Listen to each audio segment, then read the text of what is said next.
Archie's in Norwich. Archie, what would you like to say? Good morning, James. Hello, mate. Well, I mean, James, I'm just sitting here. I'm scared, James. Go on. I think it's the moral compass of the country that's at stake here. Like, you know, and I mean, you watched Cressida Dix on the television the other day, like all of us. I was watching it during your programme. Yes.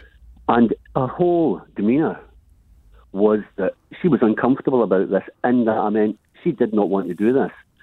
Her chest wasn't puffed up. She wasn't proud to be representing the people going in for a criminal investigation. There was a flatness to her delivery. I don't know that she's ever quite in the sort of Liberace school of flamboyance, but there was a flatness to her delivery that you're entitled to read what you're reading into. And again, you know, callers after that, you know, said that this was now going to be the position that was taken. Now that the police became involved, because it had been suggested that if they were getting involved, that Lady Gray's report was going to be delayed.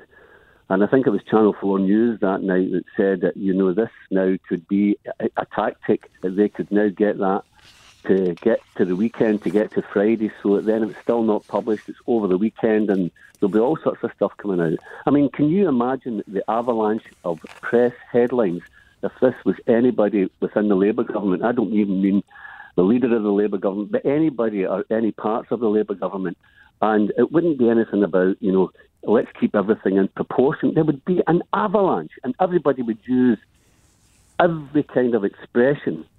They would be coming up with new titles, you know, for, you know, how criminal this is. Well, there'd be I mean, it depends how much of a personality cult has grown up around the leader. The only people who are defending Boris Johnson now are people who really would let him, you know, use their grandmother as a scooter. I mean, they're people who will never, ever, ever see anything. I'll read you two texts, incredibly, that dropped just while you're talking. One's from Tom. He says, please just stop going on about parties. It's so weird. Boris has been doing a good job in government. He's managed the pandemic well, and he's a good person. You just seem to be anti-Tory. Met Police are the most trusted police force in the UK. Your obsession with the Tories is so freakishly weird. And then this one from Darren.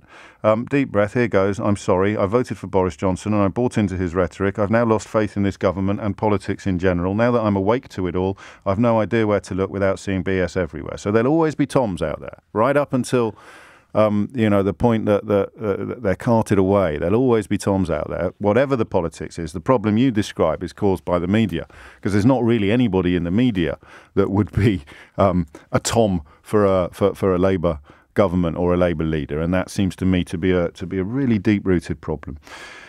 Whew, so frightened. And normally you say, oh, don't be frightened, this is the United Kingdom. But unless you are completely deluded, like my earlier correspondent there, unless you're completely deluded and you're literally texting national radio stations to say that black is white, up is down, and the moon is made of cheese, utterly ignoring the evidence of your own eyes and ears, tell Archie why he shouldn't be frightened.